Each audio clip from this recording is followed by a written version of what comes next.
നവജനം ചിരിച്ചു.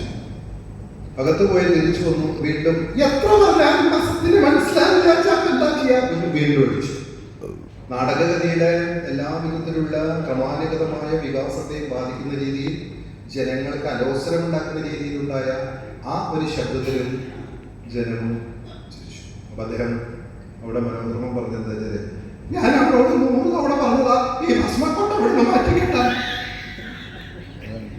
അതിനെ ഒരു പഴയ നമ്പൂരി വീടിലെ, നമ്പൂരി തറവാടിലെ ഭസ്മം കെട്ടിയിടുന്ന ഭസ്മക്കൊട്ടയായിട്ട് അദ്ദേഹം കണ്ടതാണ്. എന്നെ ഏറ്റവും കൂടുതൽ ചിന്തിപ്പിച്ച ഇത് റീജിയണൽ തിയേറ്ററിലെ വേദിയിലാണ് ഞാൻ കാണുന്നത്. ഇപ്പൊ ചലച്ചിത്രാഭിനയത്തിൽ സത്യൻ സാറിന്റെ മനോധർമ്മത്തെ കുറിച്ചൊക്കെ പറഞ്ഞല്ലോ. സത്യൻ സാറിന്റെ ഏറ്റവും വലിയ മനോധർമ്മം നീലക്കോയിലിൽ പറഞ്ഞു, എല്ലാ സിനിമയിലും അദ്ദേഹത്തിന്റെ അഭിനയത്തില് മനോധർമ്മത്തിന്റെ ആവശ്യമുണ്ട്. ഇഷ്ടപ്പെടാത്തതിനെ കയ്യിലിരിക്കുന്ന എന്തുമായി ബന്ധപ്പെടുത്തുക എന്നതാണ് സത്യൻ സാർ ചെയ്ത ഓരോ ക്യാരക്ടറുടെയും മനോധർമ്മം. പത്രം വായിച്ചു കൊണ്ടിരിക്കുമ്പോൾ ഇഷ്ടപ്പെടാത്ത കാര്യം ഭാര്യ പറഞ്ഞാൽ അദ്ദേഹം അതിലാണ് വർക്ക് ചെയ്യുക.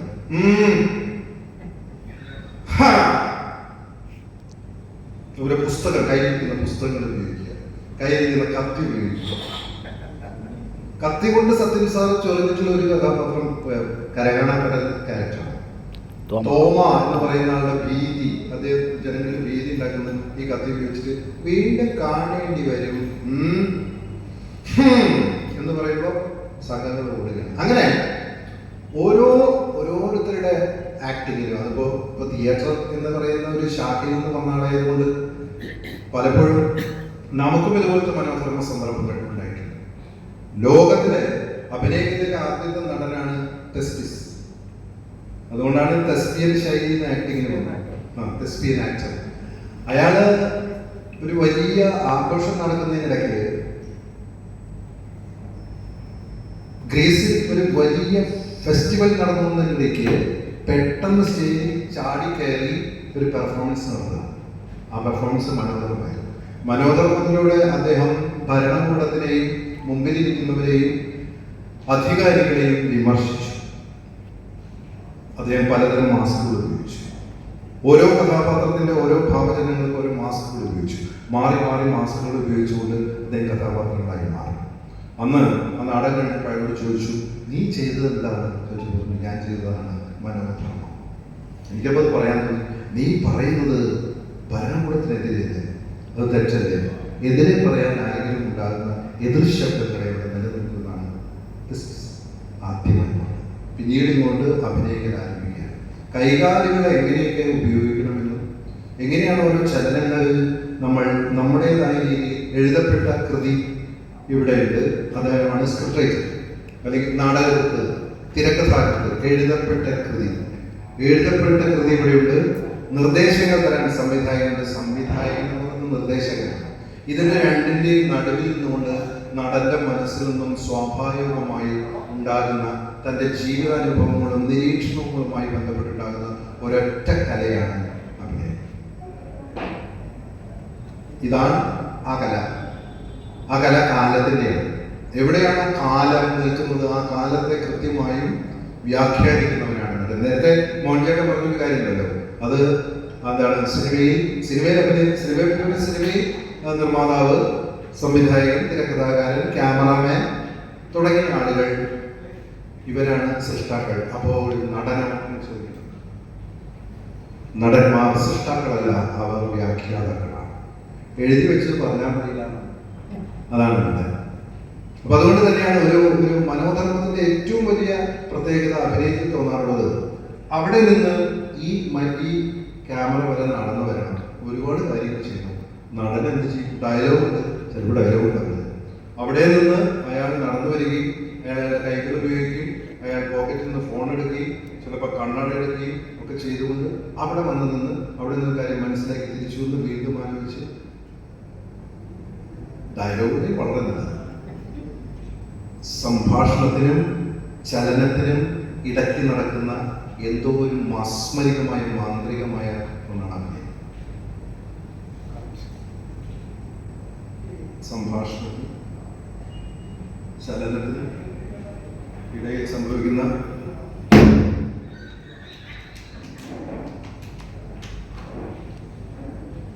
എന്തോന്നാണ്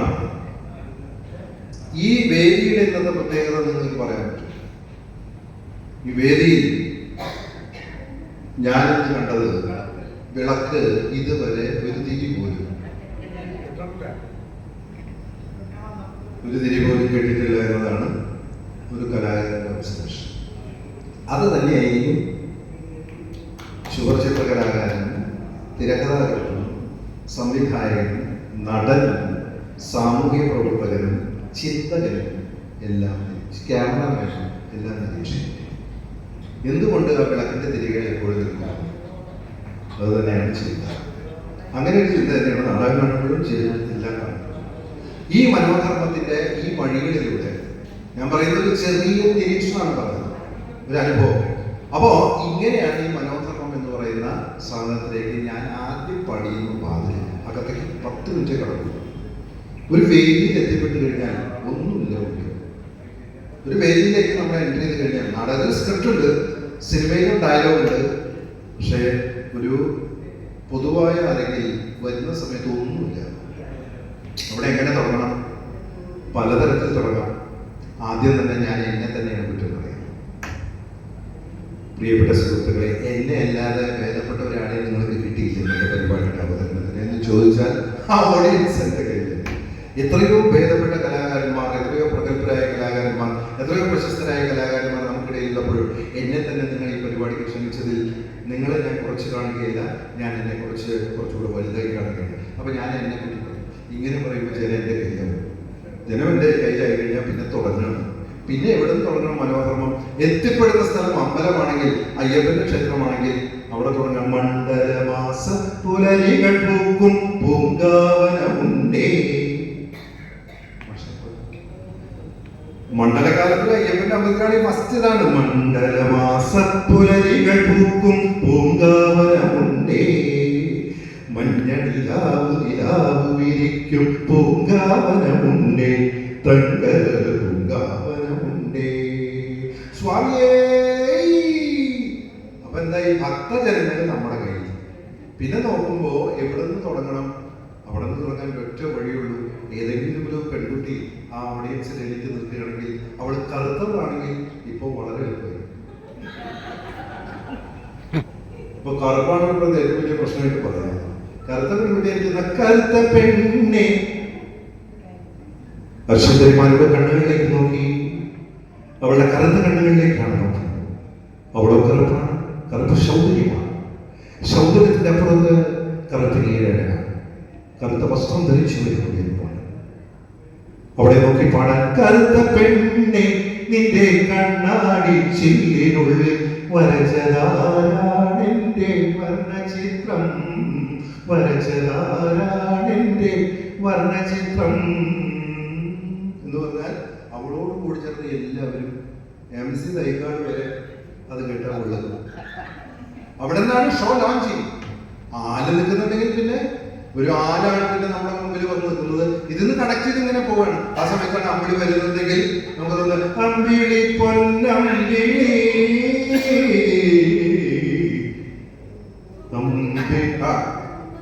ചുംബനം കൊള്ള.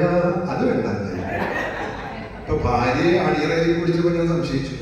എന്റെ ഭാര്യ ഇവിടെ എവിടെയെങ്കിലും ഉണ്ടെങ്കിൽ ഉടനെ തന്നെ അണിയറയിലേക്ക് വരാൻ ഞാനിങ്ങ് പറഞ്ഞു പോയി. പണ്ടേ ഒരു കമ്മിറ്റി ഇതുണ്ടായിട്ടുണ്ട്.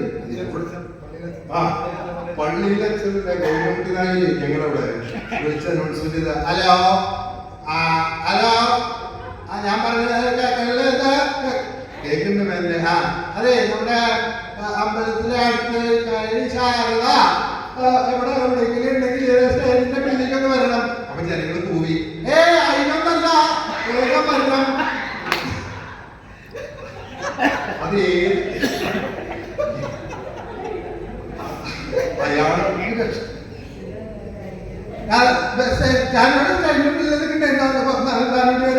ഒന്ന് സ്റ്റേജിന്റെ പിന്നിലേക്ക് വരണം. അപ്പോ അവിടെ അയാളുടെ എല്ലാ കള്ളത്തരങ്ങളും പിടിക്കപ്പെടും എന്നതുകൊണ്ടും അവിടെ നടക്കുന്ന ചില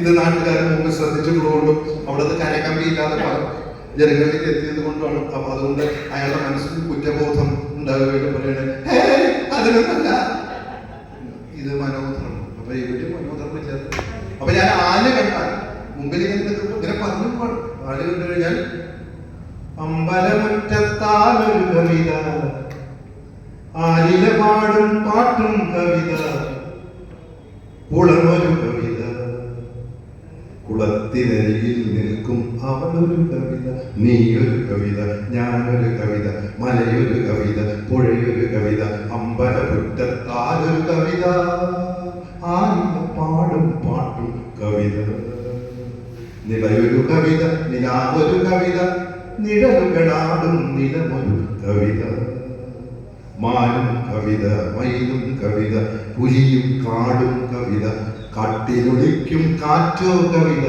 ഇതുണ്ടായി കഴിഞ്ഞാൽ ആലിലും സന്തോഷം. ആലിലൊന്നിങ്ങനെ കഥകളി നടന്മാരുടെ ഏറ്റവും വലിയ മനോധർമ്മം, രണ്ടു തരം മനോധർമ്മങ്ങളുണ്ട് കഥകളിൽ. ഒന്ന് ചിട്ടപ്പെടുത്തിയ മനോധർമ്മം, ചിട്ടപ്പെടുത്തി വെച്ച മനോധർമ്മമാണ്. അത് കഴിഞ്ഞ് ചിട്ടയില്ലാത്ത മനോധർമ്മം. ഈ ചിട്ടപ്പെടുത്താത്ത മനോധർമ്മത്തിലാണ് നാളെ ദമയന്തി കാണുമ്പോൾ ഇങ്ങനെ നിന്നിട്ട്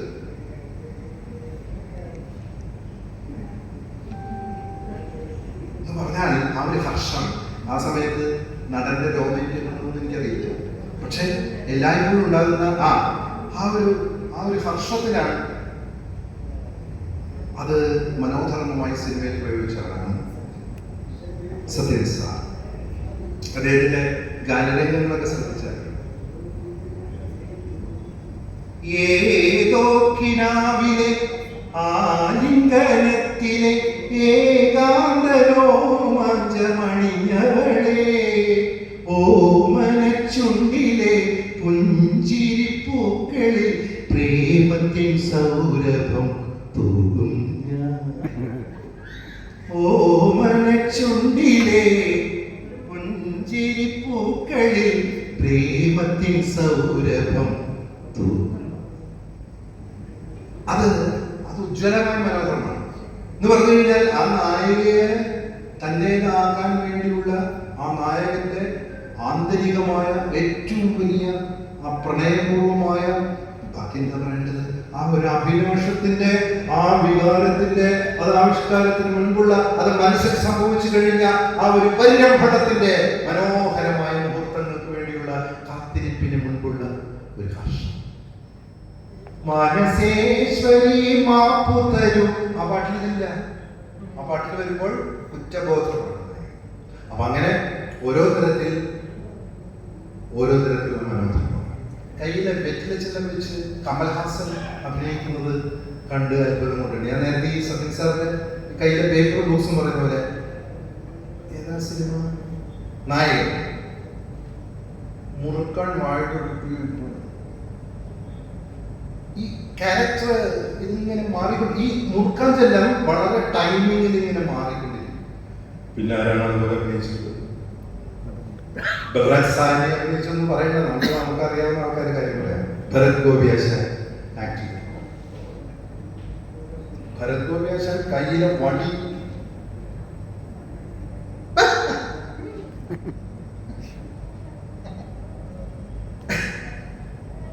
എന്ന് പറഞ്ഞിട്ട് ഈ കയ്യിലെ വാക്കിംഗ് സ്റ്റിക്ക് ക്യാരക്ടർ, ഈ വാക്കിംഗ് സ്റ്റിക്കിനോടാണ്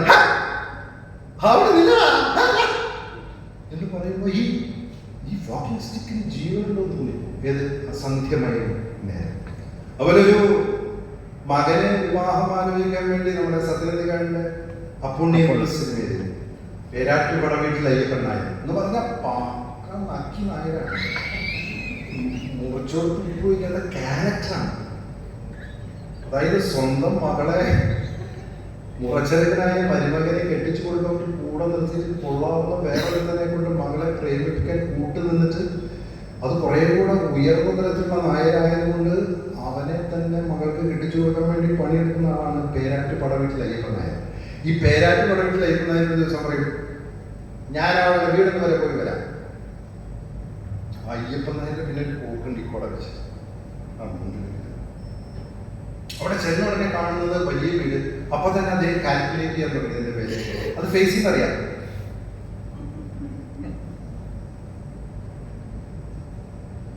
അവസാനം ഒരു തൂണ് നോക്കത്തേക്ക് അതും അടിച്ചിട്ട് ഇതൊക്കെ മനോഹരമാണ്. അത് കഴിഞ്ഞ് അവിടെ വന്നിരിക്കുമ്പോഴാണ് ചോദിക്കുന്നത്, ക്യാരക്ടറിന്റെ അമ്മ വന്നിട്ട് ചോദിക്കുന്നത്, ഈ വാ ഇങ്ങനെ തുറന്നിട്ട് കഴിഞ്ഞാൽ കള്ളം വരില്ലേ, ഇവിടുത്തെ സാധനങ്ങളെല്ലാം മോഷ്ടിച്ചുകൊണ്ട് പോയില്ലേ? ആരാ കേട്ട് കാണും, ഞാൻ പേരാണ്ട് പണം വീട്ടിൽ അയ്യപ്പനായ താനാണോ ആ ചെറ്റ ചായക്കടക്കാരനായി എന്ന് പറഞ്ഞ വഴിക്ക് താനാണ് ആ ചെറ്റ ചായക്കടക്കാരനായ എന്ന് പറഞ്ഞാൽ ഒരു ആക്ടറുടെ മനോഹരം എന്താ ഉണ്ടാവുക? സാധാരണ നമ്മളൊന്ന് ആലോചിച്ച് വയ്ക്കേണ്ടത്, ഒരു ആക്ടർ മനോഹരത്തിൽ എന്തൊക്കെ സംഭവിക്കാം? ചമ്മ പണ്ടൊക്കെ ആണെങ്കിൽ എന്നൊക്കെ ആവാം. ഇതല്ല, ഈ മനുഷ്യ ശരീരം ചെറുതാണ്.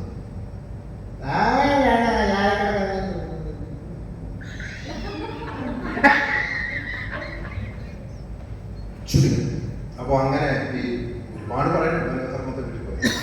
ഒരിക്കലും മനോധർമ്മം ഉണ്ടാകുന്നത് ഒരിക്കലൊരു പെർഫോമൻസിന് ഞാനിങ്ങനെ സ്റ്റേജിൽ നിന്ന് 1 മണിക്കൂർ 1.5 മണിക്കൂർ, ജയം പറഞ്ഞ 1.5 മണിക്കൂറാണല്ലോ, 2-2.5 മണിക്കൂറൊക്കെ പ്രോഗ്രാം ചെയ്ത കാലം ചെയ്തുകൊണ്ടിരിക്കുമ്പോഴാണ് ഈ മൈക്കിന്റെ ഉള്ളിൽ നിന്ന് മഴവെള്ളം ഇറങ്ങി വരിക.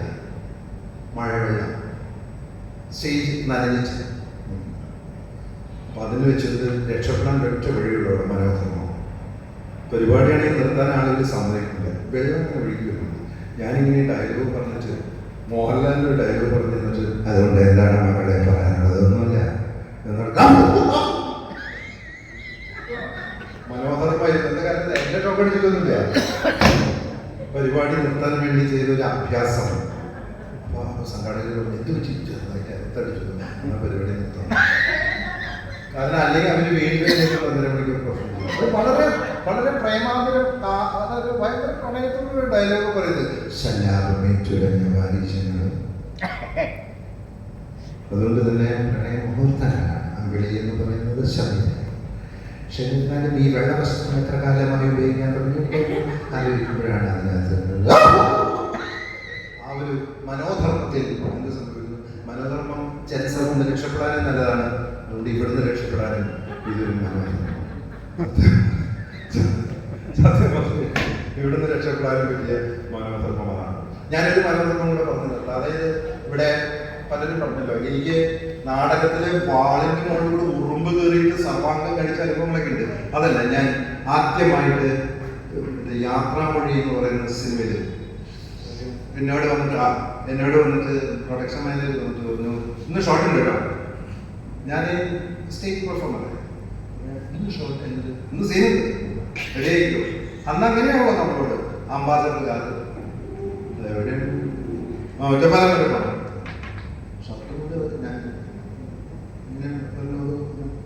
കുറച്ചുകൂടെ നല്ലത് വേണമെന്നാണ്. ചായക്കടക്കാരനുണ്ട്, ചായക്കടക്കാരനാണ് അവിടെ മാറാം.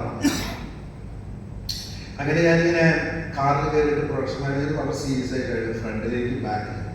അപ്പൊ ഞാൻ ഇങ്ങനെ പോകുമ്പോൾ ഭാരതപ്പുഴയുടെ മുകളിൽ എത്തി, പാലം, കൊച്ചി പാലം. ഞാൻ അവിടെ ചെന്നിട്ട് ചോദിച്ചു, ഇന്നിപ്പോ എന്താണ് അവിടെ ചെയ്തു? ഇന്ന് ഗസ്റ്റ് ഹൗസിന്റെ രസം പാലം നടന്നിട്ടില്ല. അപ്പൊ ഞാൻ നിങ്ങളവിടെ വരുന്ന ഞാൻ ചോദിച്ചിട്ട് ആരൊക്കെ അഭിനയിക്കും?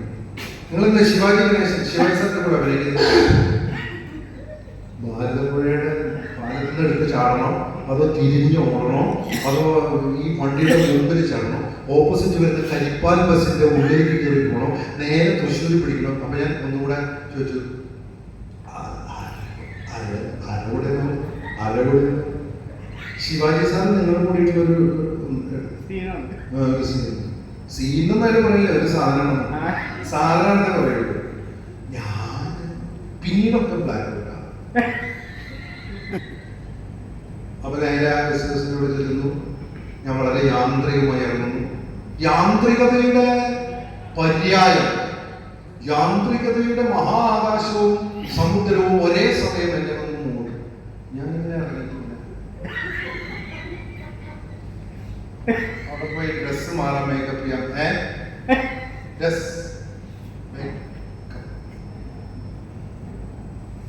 ഞാനവിടെ ചെല്ലുന്നു, എന്റെ മുഖത്ത് എന്തൊക്കെ ചായ, ഷർട്ട് ഊരാൻ പറയുന്നു. ബനിയനിട്ടുണ്ടോ? ഉണ്ട്. അത് മതി. വേണ്ട ഒരു ഷർട്ട് കൊടുക്കുന്ന ഒരാളാണെന്ന് പറയുന്നു. അയാൾ ചായക്കടയിൽ വിവരം പറയാൻ വരുന്നത്. അപ്പൊ ഒരാൾ ഷർട്ട് കൊടുന്നു തരുന്നു, ഒരു തോർത്തും കൊണ്ട് ഇതിലിട്ടു, ഈ റൈറ്റില്ല ഡയലോഗ് ഉണ്ട് തന്നെ. അത് വായിച്ച് എങ്ങനെയൊക്കെ പഠിക്കുന്നു. കുറച്ച് കഴിയുമ്പോൾ 10 കാറ് നടന്നു. 10 കാറ് 4 കാര്യം വരെ കാറ് നടന്നു തന്നെ വരെ തോന്നുന്നത്. കാരണം കാറും കൂടെ എത്തിക്കഴിഞ്ഞാൽ എൻ്റെ പണി കഴിഞ്ഞു. കാറിൽ വന്ന് വൈറ്റ് ആൻഡ് വൈറ്റ് ഇട്ടിട്ട് ഈ സൈഡിൽ ശിവാജി സാർ, ഞാനേ മരണത്തിന് മണി മുഴങ്ങുന്നു. അന്തിമമായ ദിനങ്ങൾ കഴിച്ചു. ശിവാജി സാർ വന്നിട്ടൊരു വേറൊരു സ്ഥലത്ത് ഇരിക്കുന്നു. 4 പേര് പുറകിലിരിക്കുന്നു. 4 പേര് കുട പിടിച്ചു കൊടുക്കുന്നു. സ്ക്രിപ്റ്റ് കൊടുക്കുന്നു.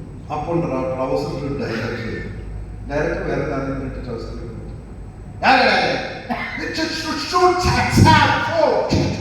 പ്രതാപത്തൻ ദൈവമേ പറഞ്ഞു, "Who is the character?" Ramamudi. "He's coming to Joseph." Who is that? അത് ചെയ്യുന്നയാളാണ്. ഫസ്റ്റ് ചോദിക്കും, "നീ ആരാണ്?" അപ്പൊ ഞാൻ ചോദിച്ചു, "ഞാൻ ഞാനാണ് actor." Who told you you're actor? I'm from theatre. എന്തൊരു ധൈര്യം, ഭയങ്കര ധൈര്യം. ഞാൻ ജോൺ ബോളും മേടിച്ചൊക്കെ പറഞ്ഞിട്ടാണ് I'm a theatre actor. Oh, you're from theatre? Yeah. Which theatre? I'm from Kichor. Oops. Okay. നീയാണ് ചായക്കടക്കാരൻ. ഡയലോഗ് സ്ഥലത്ത് പറഞ്ഞു നിന്നെ ഞാൻ കൊല്ലും. ഡയലോഗ് ഈ സൈഡ് തോന്നിട്ട് ഞാൻ മുടി നീങ്ങി ചന്ദ്രനെ പറ്റിയിട്ട് ഒരു പോകുവാൻ പറ്റും. ഇതൊക്കെ പിന്നെ കാണുന്നു കേട്ട് ഞാനിങ്ങനെ വേർതിച്ചു. അപ്പൊ ഈ ശിവാജി സാറിന് എഴുതണം. ശിവാജി സാറ് ഇട്ടിരിക്കുന്ന ലെഫ്റ്റ് സൈഡിൽ തോന്നുന്നു, ഞാൻ റൈറ്റ് സൈഡ്. യജമാനന്മാർ എപ്പോഴും ലെഫ്റ്റ് സൈഡിൽ കേരള കാഴ്ച, ഭൃത്യന്മാരാണ് ഈ സൈഡ്. അപ്പൊ അത് കാൽക്കുലേറ്റ് ചെയ്തിട്ട് ഞാൻ അവിടെ ചെന്ന് പറഞ്ഞു, ലൈറ്റ് വെച്ചു, ഷോട്ട് റെഡി, 2 ഡയലോഗ് ഉള്ളൂ. ഞാൻ ആദ്യം നിന്ന് ശിവാജി സാറോട് വന്ന് ചോദിച്ചു പറഞ്ഞു, ഞാൻ ഇതിലേക്ക് പോയിട്ട് സാർ കണ്ണൊക്കെ എത്രയുണ്ട് സാർ, ഞാൻ പിന്നെ ആദ്യമായി സാറിന് സാഷ്ടാംഗ പ്രണാമം വടക്കുന്നതിന്റെ മുമ്പിൽ നമസ്കരിക്കുന്നതിനേക്കാൾ ഭീകരമായി. അദ്ദേഹം എൻ്റെ തലയിൽ നന്നായി കാണാം, നന്നായി കാണാം എന്നൊരു ശബ്ദം. അങ്ങനെ എനിക്ക് കോൺഫിഡൻസ് ആയി. Short ready. അപ്പൊ എന്നോട് പറഞ്ഞു, നീ ആ ഓടി വരുന്നു. പ്രതാപതം വീണ്ടും ചെയ്ത് പറയണ്ട,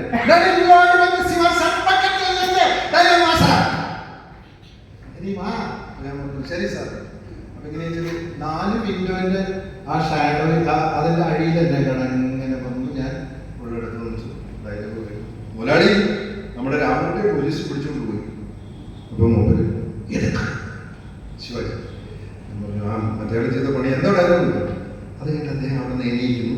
അദ്ദേഹം ഈ ഇതിലെടുത്ത് ഇതിലേക്ക് ഞാനാരാ പറഞ്ഞു, ഞാൻ അദ്ദേഹത്തെ ഇട്ടൊഴിക്കും. ഞാൻ അതാണ് ഷോട്ട്, അവിടെയാണ് മനോഹരം. ഞാൻ ഈ ഡയലോഗ് പറഞ്ഞു കഴിയുന്നത് അവിടെയാ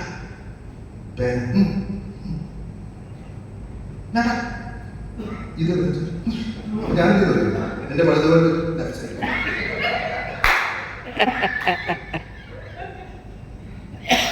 അപ്പോ എനിക്ക് ആ സമയത്ത് തോന്നിയത് ഒരു മനോധർമ്മം. കാരണം അല്ലെങ്കിൽ വെറും ബ്ലാങ്ക് ആക്ടറായി. ഒരു മനോധർമ്മം എന്ന് പറയുന്നത് ഉപയോഗിക്കാൻ പറ്റുന്നിടത്തല്ലേ പറ്റുള്ളൂ. ശിവാജി ഗണേശനെ പോലെ ലോകം മുഴുവൻ ആദരിക്കുന്ന, ലോകം മുഴുവൻ ബഹുമാനിക്കുന്ന കഥാപാത്ര ആവിഷ്കാരം കൊണ്ട് ലോകത്തെ മുഴുവൻ ഞെട്ടിച്ച, കണ്ണുകൊണ്ട് മാത്രം അനേകം ഭാവങ്ങൾ കാണിച്ച, ശരീരചലനങ്ങളെ കൊണ്ട് ഞെട്ടിപ്പിച്ച അദ്ദേഹത്തിന്റെ കർണനും അതുപോലെ വീരപാണ്ഡ്യ കട്ടബൊമ്മനൊക്കെ കാണും. ബോഡി ലാംഗ്വേജിന്റെ ആശാന ഇദ്ദേഹമാണ് എൻ്റെ അടുത്ത് നിൽക്കുന്നത്. അദ്ദേഹം പേന ടോപ്പ് അടയ്ക്കുന്നു, പേന വെക്കുന്നു, എന്നെ നോക്കുന്നു, അടയ്ക്കുന്നു, ഇതെടുത്തു.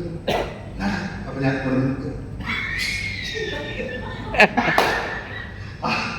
മനോഹരം. അപ്പൊ അത് കഴിഞ്ഞപ്പോ ഒറ്റ റിഹേഴ്സൽ, ഒരു യാത്രാമൊഴി. ആ സിനിമ കണ്ടിട്ടില്ലേ? ഒന്നുകൂടി കണ്ടോളൂ. അത് കഴിഞ്ഞ് ഇത് കഴിഞ്ഞ് ഷോട്ട് കഴിഞ്ഞ് എക്സിറ്റ് പിന്നില്ല. ഇത് കഴിഞ്ഞപ്പോ ശിവാജി സാർ എന്നെ നോക്കിയിട്ട് അടിപ്പാടാ നല്ല സാർ നീ എനിക്ക് ഓപ്പോസിറ്റ് അങ്ങനെ ശ്രദ്ധിച്ചു. ഞാൻ ഇങ്ങോട്ടൊക്കെ നീ കേട്ടിട്ടുള്ള ഗുഡ്. അതിന്റെ സാറ് ശിവസേന എന്നോട് പറഞ്ഞത് ദിസ് ഈസ് ഗുഡ്. അതിന്റെ ഒരു അത് പറഞ്ഞാൽ ഈ മൗലികത അഭിനയത്തിൽ മുഹൂർത്തങ്ങളിൽ നമ്മൾ കൊടുക്കുന്ന, ഞാൻ വലിയ കുറേ കാണുക. ശിവാജി ഗണേശൻ എന്ന് പറഞ്ഞു കഴിഞ്ഞാൽ ഏറ്റവും വലിയ എവറസ്റ്റാണ്. ഞാൻ മഞ്ഞുതുള്ളിയാണ്. വേണ്ട ഹിമാലയം എത്രയൊക്കെ മഞ്ഞ്, ഞാൻ തുള്ളിയാണ്. അപ്പൊ അദ്ദേഹം പറഞ്ഞതെന്താ വെച്ചാല് അവിടെ നീ അങ്ങനെ ചിന്തിക്കുമ്പോഴാണ് നീ ആക്ച്വലായത്. നീ എൻ്റെ കൂടെ സാധാരണ കാണാൻ വരികയായിരുന്നെങ്കിൽ ആ ക്യാരക്ടറിനൊരു മീനിങ് ഉണ്ടാവില്ല. കാരണം ഇയാളുടെ ആ ഒരു അലർട്ട്നെസ് എനിക്കൂടി അലർട്ട്നെസ്, ഈ അലർട്ട്നെസ്സിൻ്റെ ഒരു കോംബോ, അത് എനിക്ക് കൊടുക്കൽ വാങ്ങൽ and the give and take എന്ന് പറയും. ഈ ഇങ്ങനെ എത്ര എന്താ പറയേണ്ടത് 60-70 ഒക്കെ സിനിമ ഉണ്ടാവും. പക്ഷേ 60-70 സിനിമകളിൽ നമ്മൾ ഒരു ചെറിയ ടൈം ലാപ്സിൽ നിന്നുകൊണ്ട് അഭിനയിക്കുകയാണെങ്കിൽ വേദിയിൽ ഇതിനേക്കാൾ മനോഹരം. ഓരോ സമയത്തും ഓരോ തരത്തിലുള്ള പ്രേക്ഷകർക്ക് മുമ്പിലും ഇവിടുത്തെ പ്രേക്ഷകനല്ല എറണാകുളം ജില്ലയിലെ പ്രേക്ഷകൻ. അവിടെ വേറെ കളി, അവിടെ നിങ്ങ പോണിയാണ് തുടങ്ങണം. പരിപാടി കണ്ട് ഒന്നല്ല, നമുക്കൊരു പരിപാടികളല്ല 500 രൂപ മതിയാ. അവിടെ അങ്ങനെ അവിടത്തെ പിടിക്കണം. കോഴിക്കോട് വേറെ തരത്തിൽ പിടിക്കും. കണ്ണൂര് ഭാഷ കണ്ടു നിങ്ങളുടെ പരിപാടി ഉണ്ടായില്ല തുടങ്ങണം. തിരുവനന്തപുരത്ത്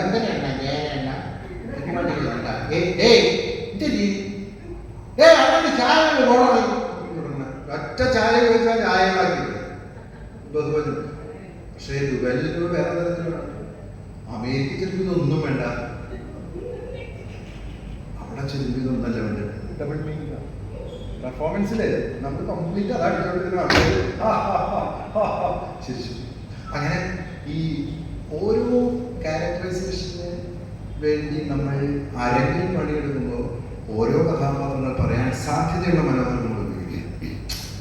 ഇപ്പോൾ ഓരോ കഥാപാത്രങ്ങൾ പറയാൻ സാധ്യതയുള്ള മനോധർമ്മങ്ങൾ ഉള്ളത് കൊണ്ടാണ് നമ്മൾ പെർഫോമർ ആകുന്നത്. അല്ല നമ്മൾ സ്ഥിരമായിട്ട് ഒരേ സാധനം പറഞ്ഞ ഒരാളും നമ്മളെ വേറെ. ഇവിടെ ഈ ദിവസം ഈ നിമിഷത്തിൽ മോഹൻലാൽ എന്ത് പറയുന്നത് ഞാൻ ഈ നിമിഷത്തിൽ ഇവിടെ വന്നാൽ സുമറായിട്ട് സാർ എന്താ പറയുക? കമ്പനിയുടെ ചിത്രകാരനായ ഒരു വിചിത്രമായ അനുഭവമാണ്. ചിത്രകാരൻ എങ്ങനെയാണ് വിചിത്രനാണ്? അതായത് വിചിത്രമായ ജീവിത പാതകളിലൂടെ കടന്നു വരുമ്പോഴാണ് അമ്പലയിൽ നിന്ന് വീണ്ടും ചിത്രം ചെയ്തത്. തൻ്റെ ചിത്രകല എന്ന് പറയുന്ന തനിക്ക് ഏറ്റവും എളുപ്പം വഴങ്ങിക്കിട്ടിയ ഒരു മാധ്യമമുണ്ട്. മാധ്യമത്തിൽ നിന്നുകൊണ്ട് ഏറ്റവും സർവസ്വതന്ത്രമായി ചെയ്യാൻ കഴിയുന്ന ഒരു വലിയ സിദ്ധിവിശേഷം. അത് കേവലം ഒരു ഒന്നല്ല, അദ്ദേഹത്തിൻ്റെ ജീവിതാനുഭവങ്ങളും അദ്ദേഹത്തിൻ്റെ ഉള്ളിലുള്ള സൗന്ദര്യ സങ്കല്പങ്ങളും കൂടി ചേർന്നുകൊണ്ടുള്ള ഒരു സങ്കലനമാണ്. യഥാർത്ഥത്തിൽ ഒരു ചിത്രകാരനെ പോലെ ഇത്രയും മനോഹരമാക്കി തൻ്റെ വികാരങ്ങൾ എക്സ്പ്രഷൻസ് വരയ്ക്കാൻ കഴിയുന്ന മറ്റൊരാളുണ്ടോ എന്നൊരു സംശയം. അയാൾക്ക് ആരോടാണ് ബാധ്യത എന്ന് അയാൾ വരയ്ക്കുന്ന ചിത്രങ്ങൾ പറയുകയും ആ ചിത്രം കാണുന്നവൻ്റെ ഉള്ളിൽ അതൊരു വളരെ ഈ റിവേഴ്സുകളാണ്. ചിത്രകാരൻ ഓൾറെഡി ഒരു കാര്യം സംവേദനത്തിനായി പ്രേക്ഷകർക്ക് വിട്ടുകൊടുക്കുകയും കാണുന്നവരും അതിലൂടെ ഒരു റിവേഴ്സ് റിയാക്ഷൻ എന്ന് പറയും. അതുകൊണ്ടാണ് ഈ മുംതാസ് ഇങ്ങനെ കിടക്കുന്നത്. മുംതാസ് എവിടെയാണ് കിടന്നതെന്ന് നിങ്ങൾക്കറിയാം. എവിടെയൊക്കെ കിടന്ന് ഈ ഷാജഹാന്റെ 14ാമത്തെ ഭാര്യയാണ് മുംതാസ്. ഷാജഹാൻ എവിടേക്ക് കിടന്നിട്ടുണ്ട്, അവിടെയാണ് മുംതാസ്. ഒരു പ്രണയകുടീരത്തിന്റെ ഒരു അനുരാഗം എന്ന് പറയുന്നതിൻ്റെ ഏറ്റവും അനുഗ്രഹീതമായ ഒരു സ്മാരകമാണ്. അല്ലാതെ അതിനകത്ത് വേറൊന്നും കാണേണ്ടത്. ഇന്ത്യ ഭരിച്ച ആദ്യകാല രാജാക്കന്മാരെ കുറിച്ച് നിങ്ങൾക്കറിയാം. യഥാർത്ഥത്തിൽ ഒരു ജൈനനാണ് ഇന്ത്യയുടെ ചന്ദ്രഗുപ്ത മൗര്യൻ, ഇന്ത്യയുടെ ആദ്യത്തെ. പിന്നെ വന്നത് ഒരു ബുദ്ധന്റെ അശോകൻ. എന്താണ് നിങ്ങൾക്ക് അശോകൻ എന്ന വാക്കിൽ നിന്ന് നിങ്ങൾക്ക് എന്താണ് മനസ്സിലായത്? ശോകമില്ലാത്തവരല്ല. അശോകൻ എന്നല്ല മുഴുവൻ പേര്. ഇന്നും ഇന്ത്യക്കാരായ നിങ്ങൾ, ഞാനും, ശ്രീമൂലനഗരം മോഹനും അമ്പിളിയും, നമ്മളെല്ലാവരും പറയുന്നത് അശോകനാണ്. പക്ഷേ അയാളുടെ മുഴുവൻ പേര് അശോകവർദ്ധനൻ എന്നാണ്. അറിയാം, അശോകവർദ്ധനൻ. അശോകൻ ഒരു ഇൻഡിവിജ്വലാണ്, ശോകമില്ല. അശോകവർദ്ധനൻ സമൂഹത്തിന്റെ മുഴുവൻ ഈ അശോകതയെ, ശോകമില്ലാത്തതിനെ വർദ്ധിപ്പിക്കുന്ന ഒരാളാണ് അശോകവർദ്ധൻ. അശോകവർദ്ധനന്റെ ഒരു ചിത്രം എന്തുകൊണ്ട് അമ്പിളി വരയ്ക്കുന്നില്ല എന്ന് ഞാൻ പലപ്പോഴും ആലോചിച്ചു. പക്ഷേ അമ്പിളി അവിടെയല്ല. അത് കഴിഞ്ഞ് വന്ന രാജാക്കന്മാരിൽ ഏറ്റവും പ്രബുദ്ധമായ ഒരു ഇന്ത്യയെ കണ്ട അക്ബറിന്റെ, പിന്നീട് ബാബറും അക്ബറും ഒക്കെ കഴിഞ്ഞ് വരുന്ന ഷാജഹാന്റെ മുംതാസ് ഉണ്ടായിരുന്നു. മുംതാസിനെ വെറും കുത്തുകളാക്കി മാറ്റി. അത് മുംതാസിനെ കുത്തിയതല്ല, ഒരു കാലഘട്ടത്തിനെ നമുക്ക് കാണിച്ചു. വെറും കുത്തല്ല, ഇനി എങ്ങനെ ഒരു കുത്ത് നടക്കുമോ എന്ന് പോലും അമ്പിളി ചിന്തിച്ചു. അങ്ങനെ ഇനിയും ഒരുപാട് കുത്താനുള്ളത് കൊണ്ടാണ് അമ്പിളി എന്ന പേര് നിലനിൽക്കുന്നത്. ഒരുപാട് കുത്തി കഴിഞ്ഞിരുന്നെങ്കിൽ അത് പൂർണ്ണചന്ദ്രനായി മാറില്ല. അതുകൊണ്ട് അമ്പിളിയൊന്നും അമ്പിളിയായി കിട്ടും. അതൊരു ചെറിയ ഒരു പൂർണ്ണചന്ദ്രനായി മാറിക്കഴിഞ്ഞാൽ പിന്നെ യാതൊരു. എണീറ്റ് പോകുന്ന കുട്ടിയുടെ കയ്യിൽ ഒരു പാത്രമുണ്ടല്ലോ, ആ പാത്രത്തിനകത്ത് ഇരിക്കുന്നതും കലയുടെ വെള്ളം. ഇത് ഞാൻ പറയാൻ തുടങ്ങിയ 13 മണിക്കൂർ സംസാരിക്കുന്നു. അപ്പൊ ഇത് ഞാൻ പഠിച്ചതല്ല. ഇത് എൻ്റെ ഒരു ഇന്ദ്രിയം, ഏതൊരു പ്രത്യേകതരം ഇന്ദ്രിയം വേറെ ഒരു പ്രത്യേക ഇന്ദ്രിയത്തിൽ നിന്ന് ഞാൻ കണ്ടതും കേട്ടതും അറിഞ്ഞതും വായിച്ചതാ. എന്താ ആ കിടപ്പിനെ കുറിച്ചാണ് ഞാൻ പറയുന്നത്. ഇതൊരു കിടപ്പാണത്. അങ്ങനെ ഒരു കിടപ്പ് എൻ്റെ ജീവിതത്തിൽ കണ്ടിട്ടില്ല. കാരണം വിവാഹം കഴിക്കാത്ത ഒരാൾക്ക് എങ്ങനെയാണ് ഇങ്ങനൊരു കിടപ്പ്? അപ്പൊ ഇതാണ് മനോധർമ്മം. അതിപ്പോ മുൻകൊടുക്കുന്നത് മനോധർമ്മമാണ്. ഇവിടേക്കാണ് കുടയും കുത്തിയതാണ് എണീക്കുക. അപ്പൊ അങ്ങനെ. അപ്പൊ പിന്നെ ഇതുപോലെയാണ് ഓരോരുത്തരുടെയും നമ്മുടെ സന്ദർഭത്തിന്റെ ഒരു അന്തരീക്ഷത്തെ നമ്മൾ സിനിമാഭിനയത്തിലായാലും നാടകാഭിനയത്തിലായാലും കാരിക്കേച്ചറിലായാലും പ്രസംഗത്തിലായാലും ഏതിനായാലും മനോധർമ്മങ്ങളാണ്. ഇപ്പൊ ഇവിടെ ഈ മനോഹരമായ ഈ ക്യാമ്പിൽ